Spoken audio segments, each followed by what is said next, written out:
Doctor, I want to talk about salt. A lot of people have high blood pressure, so stay away from salt. But we need it. Well, salt is an essential nutrient. Sodium and chloride.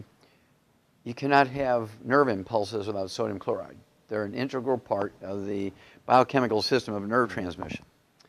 You cannot move water around in your body or retain it in the right compartments, inside your blood vessels, inside your tissues, inside the cells. You can't keep things in the right compartment without sodium chloride. The chief cells in your stomach cannot make stomach acid without salt. Okay? Salt is the raw material. Sodium chloride is the raw material to make hydrochloric acid in your stomach. Now, two things have happened because of this terrible criminal advice that doctors have given. It's criminal. Anybody else do this to the American people, they'd be put in jail for life. Some of them would be executed because of the number of people who are killed over this, right? Salt is required to make stomach acid. You don't have enough stomach acid, you get reflux, incorrectly called acid reflux. It's reflux. Reflux is caused by insufficient amounts of stomach acid, not too much stomach acid. So doctors have even named it the wrong thing, right?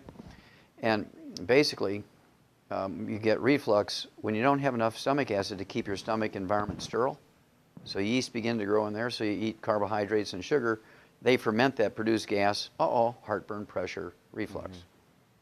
Because you have all these things growing in your stomach. Okay, when you get a pH too high, you get a pH above 4, all these things begin to grow. You have a pH under 1, your pepsin works to digest proteins, and you can absorb minerals, you can absorb B12. Your pH gets above 2, 2.5, you can't do that. Okay, so you're in trouble. I mean, you can take tons of iron supplementation, and if you don't have any stomach acid, you can't absorb iron. Now, here comes the most terrible thing that's happened to America because of this inappropriate advice. Well, there's two things. One, you go back to 1995, 750 people died during a triple-digit heat wave in Chicago. It was a 2-week heat wave, 1995, I believe it was. 750 people died here in Chicago, and thousands of people fell out with heat stroke.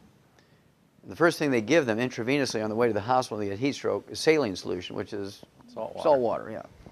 And it's absolutely criminal that these 750 people who died were all ones who were on a salt-restricted diet. They're all seniors who were on a salt-restricted diet. They died of heat stroke because these doctors didn't have the courtesy to call these people up, and good manners just to call up and say, look, whether you believe in the salt-restricted diet or not, right now you need to put a couple of tablespoons of salt in a gallon of water, be sipping on that until the heat wave goes away. But they didn't do that.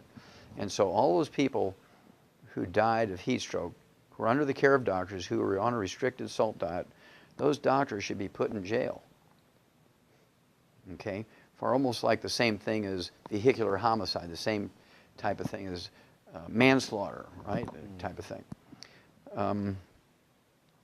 Then here comes the big one. Right now, on the average, this is a Mayo Clinic study, came out in 2009.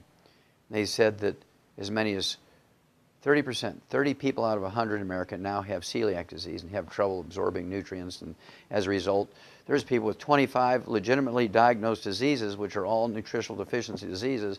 They're going to 18 different specialists for all this.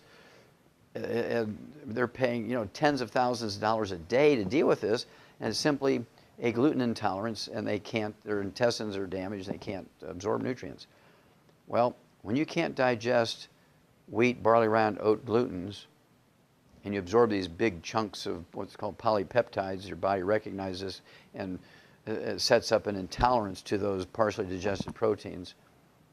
You get gluten intolerance, you get celiac disease, irritable bowel syndrome, inflammatory bowel disease, diverticulitis, ulcerative colitis, Crohn's disease. The doctor's approach to these diseases are cut your intestines out. I can't understand how you have a malabsorption problem, they want to cut your intestines out. That's really dumb.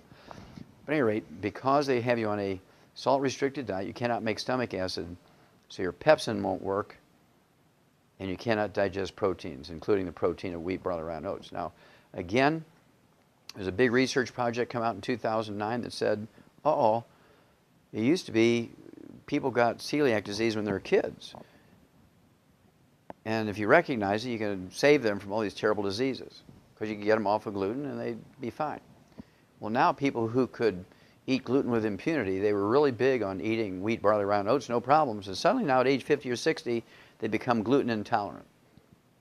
Well, that's because over the years on a salt-restricted diet, they couldn't digest wheat, barley, rye, and oat glutens down to their simplest amino acids. Big chunks called polypeptides are being absorbed. They set up an intolerance to it, and now at age 50, 60, we have 80 out of 100 people with gluten intolerance because of this criminal advice to restrict salt.